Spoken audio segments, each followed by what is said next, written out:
আর তোমাদের সবাইকে সানা smile education সেন্টারে স্বাগত জানিয়ে আজকের ক্লাসটি শুরু করছি। আজকে তোমাদের সঙ্গে আলোচনা করব তোমরা যারা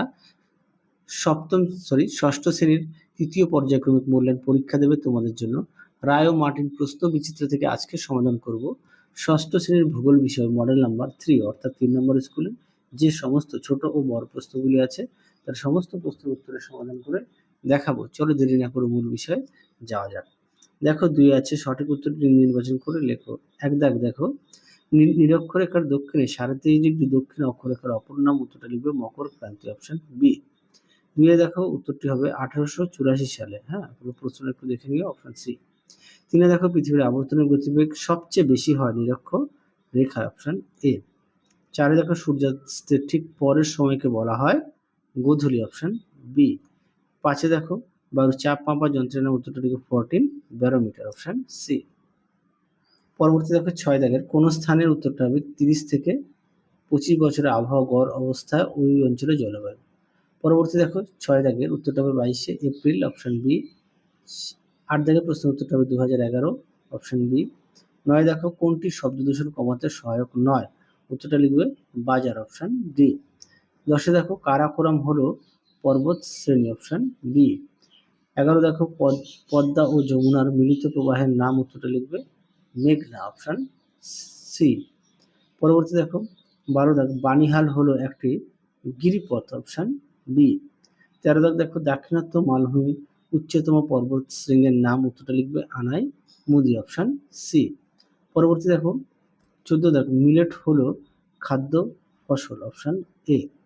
15 দাগ দেখো উত্তরটা হবে জলসেচ কৃষিকাজের উপর কৃষিকার্য অপরিহার্য উপাদান। 16 দাগ দেখো উত্তরটা হবে হিমাচল প্রদেশের রাজ্য, অপশন ডি। 17 দাগ দেখো মানচিত্রে বনভূমির জন্য, উত্তরটা হবে সবুজ রঙের ব্যবহার করা হয়, অপশন সি। 18 দাগ দেখো ভূপ্রকৃতির নদ নদী দেখানো হয় প্রাকৃতিক মানচিত্র, অপশন এ। 19 দাগ দেখো ল্যাটেরাইট মাটির ফসল হলো, উত্তরটা লিখবে চীনাবাদাম, অপশন এ। পরবর্তী দেখো কি আছে, 1 দাগের উত্তরটা হবে সি, 2 হবে এ, 3 হবে বি। এই সেটের মধ্যে যদি কোনো প্রশ্ন তোমাদের নিজেদের কাছে কনফিউশন মনে হয় তাহলে অবশ্যই আমাকে প্রশ্নটি কমেন্ট বক্সে লিখে পাঠাবে। পরবর্তী দেখো 5 নিচের বিবৃতিগুলি শুদ্ধ না অশুদ্ধ লেখো। একে কি আছে, 1 দাগের প্রশ্ন উত্তরটা শুদ্ধ, 2 হবে শুদ্ধ, 3 হবে অশুদ্ধ। পরেরটা দেখো এক কথা উত্তর, পৃথিবীর সূর্যের চারিদিকে যে পথে ঘোরে তার নাম, উত্তরটা লিখবে কক্ষপথ। 2 দেখো একটি অপ্রজ্বলিত শক্তির নাম লেখো, উত্তরটা লিখবে সৌরশক্তি। 3 দেখো কোন হিমবাহ থেকে গঙ্গা নদী উৎপত্তি লাভ করেছে, উত্তরটা লিখবে গঙ্গোত্রী হিমবাহ। পরেরটা দেখো কি আছে, 7 দাগের প্রশ্নের মান হচ্ছে 2। একে আছে অক্ষরেখা বলতে কি বোঝো। দেখো এই প্রশ্নের উত্তরটি তোমাদের পাঠ্য বই থেকে আমি দেখাই। তোমাদের আগের ভিডিওতে সমস্ত বিষয়ে সাজেশন দেওয়া আছে, তোমরা যারা এখনো দেখোনি আমাদের প্লে লিস্টে গেলে পেয়ে যাবে। দেখো প্রশ্নের উত্তরটি তোমাদের পাঠ্য বই থেকে পেয়ে যাবে, পেজ নাম্বার হচ্ছে 20। পরবর্তী দেখো কি আছে, পরবর্তী প্রশ্ন দেখো 2 দাগের শব্দ দূষণের ফলে সৃষ্ট 4টি রোগের নাম লেখো। দেখো এই প্রশ্নের উত্তরটি তোমাদের পাঠ্য বই থেকে দেখাই। দেখো শব্দ দূষণের ফলে 4টি রোগ, উচ্চ রক্তচাপ, অনিদ্রা, হৃৎপিণ্ডের রোগ, চোখের রোগ, পেশির উত্তেজনা। তোমরা এখান থেকে এই পর্যন্ত লিখবে যে কোনো 4টি। পেজ নাম্বার হচ্ছে পাঠ্য বইতে 64। দেখো পরবর্তী প্রশ্ন দেখো গিরিপথ বলতে কি বোঝো। দেখো প্রশ্ন উত্তর,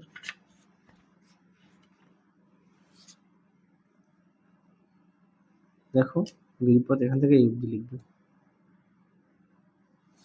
পরবর্তী দেখো 4 দাগের ভারতের, আচ্ছা গিরিপথটা আরো একটু লিখতে হবে তোমাদের, পরবর্তী সময় আমি কমেন্ট বক্সে লিখে দেবো। হ্যাঁ, ভারতের দ্বিতীয় বৃহত্তম আদিবাসী গোষ্ঠীর নাম হলো ভিল, বর্তমানে এদের প্রধান জীবিকা হচ্ছে চাষাবাদ। পরবর্তী দেখো 8 দাগের নিচের প্রশ্নগুলি সংক্ষিপ্ত ব্যাখ্যামূলক উত্তর দাও। প্রশ্ন মান 3। একে আছে দ্রাঘিমা রেখার বৈশিষ্ট্যগুলি লেখো। দেখো তো, দেখো প্রশ্নের উত্তরটি,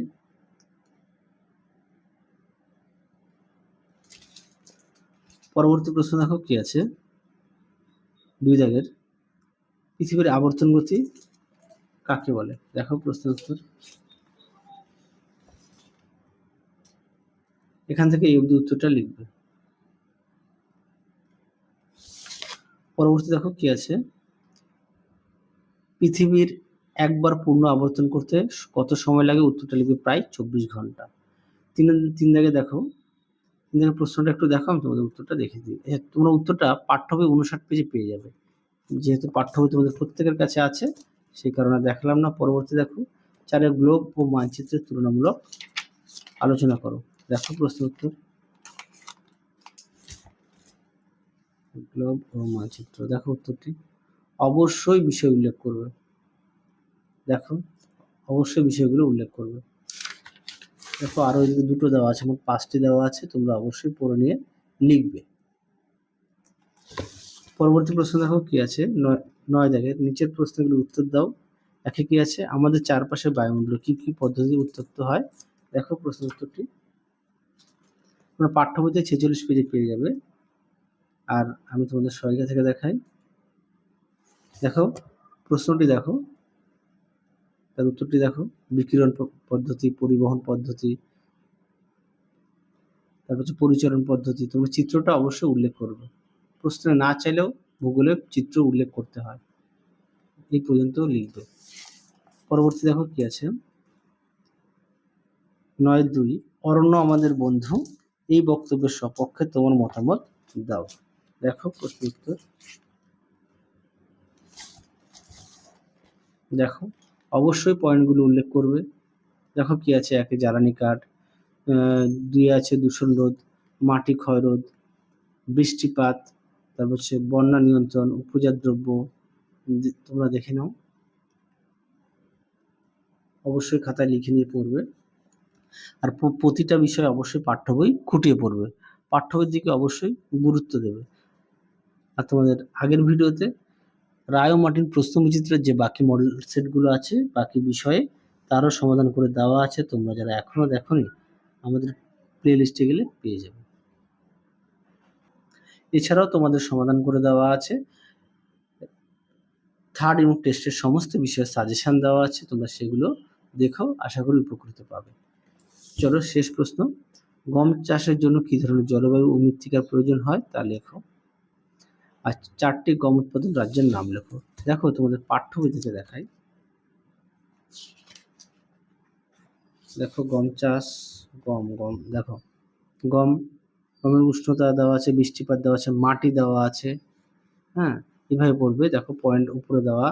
তারপরে দেখো উৎপাদক রাজ্য, হরিয়ানা, বিহার, পাঞ্জাব, উড়িষ্যা, রাজস্থান, মহারাষ্ট্র, জম্মু ও কাশ্মীর।